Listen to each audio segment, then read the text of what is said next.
Hello everyone, welcome to Falcon classes India. My name is Jayveer Nain. ये हमारा unit and measurement का जो हमने सीरीज स्टार्ट की है फुल सिलेबस की नीट एंड जेई के लिए, उसका 11th लेक्चर है जो कि बहुत इंपॉर्टेंट है फॉर एग्जाम। टॉपिक का नाम क्या है? सिग्निफिकेंट फिगर्स या सिग्निफिकेंट डिजिट्स।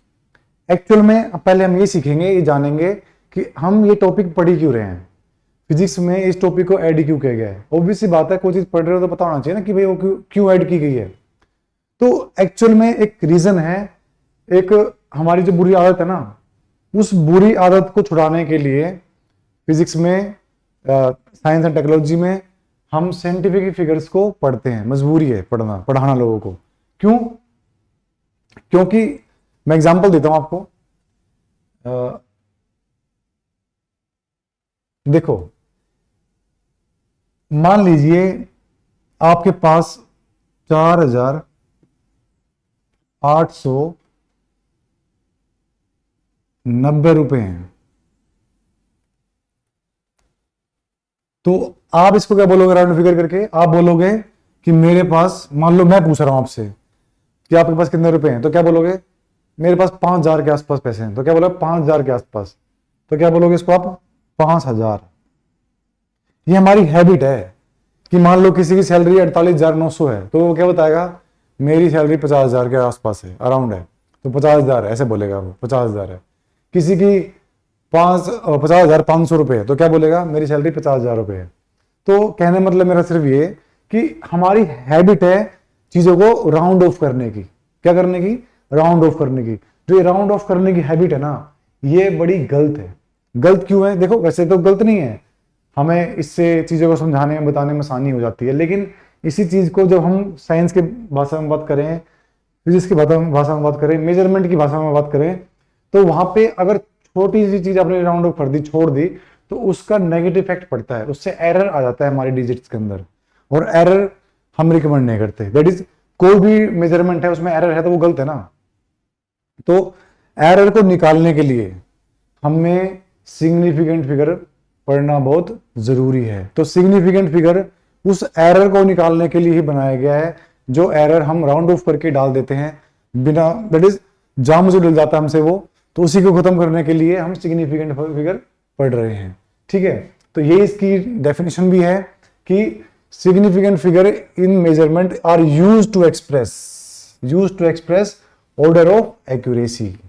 यानी कि कोई मेजरमेंट कितनी ज्यादा एक्यूरेट है, यह बात निर्भर करेगी उसकी सिग्निफिकेंट फिगर पे।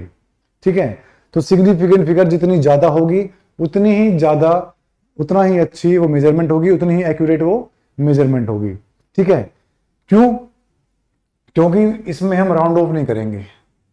ठीक है, समझ रहे बात को? तो इसी चीज को टैकल करने के लिए, राउंड ऑफ को टैकल करने के लिए, जो एरर आ जाते थे उसको खत्म करने के लिए हमने सिग्निफिकेंट फिगर्स को पढ़ना शुरू किया। समझ गए? इसलिए ये टॉपिक आपको पढ़ाया जा रहा है 11th क्लास में, ताकि आप फ्यूचर में कोई गलती ना करो। ठीक है, बताया मैंने आपको, जितनी ज्यादा सिग्निफिकेंट फिगर उतनी ही ज्यादा उसकी एक्यूरेसी उस मेजरमेंट की, एंड वाइस वर्सा। कम होगी तो कम, ज्यादा होगी तो ज्यादा। एक पॉइंट देखो ये रहा।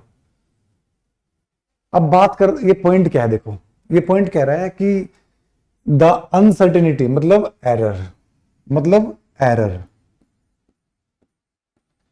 इन digit is equal to least count of measuring device. देखो भाई, लीस्ट काउंट क्या होता है? मान लो हमारे पास ज्योमेट्री बॉक्स है, ज्योमेट्री बॉक्स में स्केल होता है जो 15 सेंटीमीटर का होता है। तो 15 सेंटीमीटर का जो स्केल होता है उसके अंदर 1 सेंटीमीटर, फिर आता है 2 सेंटीमीटर। तो इसके बीच में ये 10 वो होती हैं, 10 अलग अलग क्या होती हैं? बॉक्सेस होते हैं छोटे छोटे। ये एक बॉक्स जो होता है, यहां से यहां तक, ये 1 mm को रिप्रेजेंट करता है।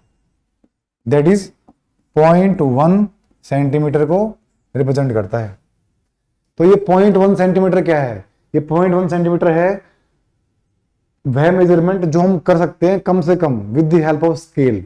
दैट इज, जो स्केल हमारी ज्योमेट्री बॉक्स में, उस स्केल से हम कम से कम कितना मेजरमेंट कर सकते हैं, जो उसकी मेजरमेंट लास्ट है वो कितनी हो सकती है? 1 mm की। तो 1 mm से छोटी चीज आपको नापनी है तो हमारा ये स्केल काम नहीं करता। जो हमारा ज्योमेट्री बॉक्स में आता है सिंपल जो स्केल होता है हमारे पास, उसको हम यूज नहीं कर सकते। कब? अगर हमें कब करना, क्या करना हो, 1 mm से कम नापना हो तो क्योंकि 1 mm क्या है, 1 mm इसका लीस्ट काउंट है। सो मिनिमम मेजरमेंट जो आप कर सकते हो ना किसी डिवाइस से, वही होता है उसका लीस्ट काउंट। तो जो हमारा स्केल है, रूलर है ज्योमेट्री बॉक्स के अंदर, उसका लीस्ट काउंट हो गया 0.1 centimetre. Minimum measurement that can be done with the help of the device. ठीक है, जो आप कर सकते हो मिनिमम, वो है उसकी लीस्ट काउंट। ये बात यहां पे लिखी है।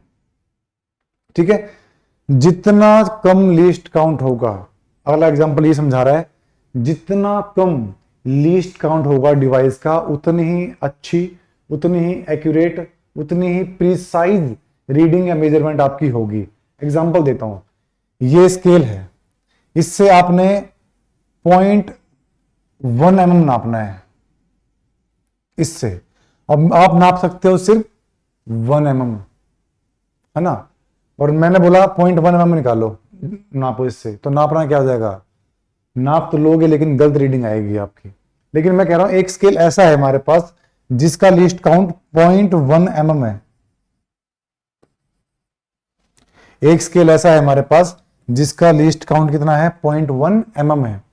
तो उससे नापोगे तो क्या होगा, उससे नापोगे तो बिल्कुल एक्यूरेट आप उससे नाप लोगे 0.1 mm को। समझ रहे हो? तो देखो इसका लीस्ट काउंट कितना है, 0.1 mm, इसका कितना है 1 mm, दैट इज इसका लीस्ट काउंट कम है, तो इससे एक्यूरेसी बहुत ज्यादा आएगी। तो जितना कम लीस्ट काउंट होगा डिवाइस का, उतनी ही अच्छी, उतनी ही साफ, उतनी ही प्रिसाइज, उतनी ही एक्यूरेट रीडिंग आपको मिलेगी। तो यही कह रहा है देखो, तो लेंथ 1 नापी आपने, वो आई 1.0 सेंटीमीटर। तो पॉइंट के बाद कितने जीरो लग रहे हैं ना, पॉइंट के बाद कितने जीरो लग रहे हैं, वहीं से निकलता है लीस्ट काउंट। अगर पॉइंट के बाद एक जीरो है तो 0.1 ये हो गया आपका लीस्ट काउंट। सेंटीमीटर में तो सेंटीमीटर में लिखेंगे। लेंथ 2, सेकंड लेंथ नापी है, वो भी कितनी आई है 1.00 सेंटीमीटर। तो इसका लीस्ट काउंट कितना आ जाएगा 0.01, इसका कितना हो जाएगा सिर्फ 0.1। तो ये लीस्ट काउंट हो गया इस केस में, ये लीस्ट काउंट हो गया इस केस में। यानी कि जिससे नापा गया है, जिससे L1 नापी गई है उसका लीस्ट काउंट था 0.1, और जिससे L2 नापी गई है उसका लीस्ट काउंट हो गया 0.01। तो हमें देखो ये निकालना है कौन सी ज्यादा एक्यूरेट होगी। सबको पता लग रहा है, दिमाग खोल के बैठे होगे तो, कि भाई साहब L2 में लीस्ट काउंट ज्यादा है, दैट इज जिस डिवाइस से ये L2 नापी गई है उसका लीस्ट काउंट क्या है, कम है। इसका मतलब ये कि भाई ये ज्यादा एक्यूरेट होगी, L2 क्या होगी, ज्यादा एक्यूरेट होगी, और L1 क्या होगी, कम एक्यूरेट होगी। लेकिन कितने गुना एक्यूरेट है, कितने टाइम्स ज्यादा अच्छी है इसकी, मतलब इसके अंदर कितना कम एरर है और इसमें कितना कम एरर है, दैट इज ये निकालना है। ठीक है, मतलब परसेंटेज निकालनी है। तो परसेंटेज कैसे निकालेंगे, simple formula, least count divide by measurement, least count divide by measurement. Point से पॉइंट हटाओ, 0.1 डिवाइड बाय में 1.0 इंटू में 100, ये पॉइंट से ये पॉइंट कटा, 0 से 0 कट गया, तो ये हो गया 10%। इसमें है 10% एरर, L1 में है 10% एरर। L2 में देखो 0.01 डिवाइड बाय में 1.00 इंटू में 100, पॉइंट से पॉइंट हट गया, 2 जीरो से 2 जीरो कट जाएंगी, कितना आ गया 1%। तो देख लो, जिसका लीस्ट काउंट कम उसमें ज्यादा एरर, जिसका लीस्ट काउंट ज्यादा, सॉरी जिसका लिस्ट काउंट, देखो इधर देखो, इसका लिस्ट काउंट ज्यादा है इससे, तो इसका लिस्ट काउंट ज्यादा है तो इसमें एरर ज्यादा, इसमें लिस्ट काउंट कम है तो इसमें एरर भी कम है। ये बताना चाह रहा था आपको। ठीक है, सो L2 ज्यादा एक्यूरेट है किससे, L1 से 10 गुना ज्यादा एक्यूरेट है। समझ गए? अब चलते हैं आगे।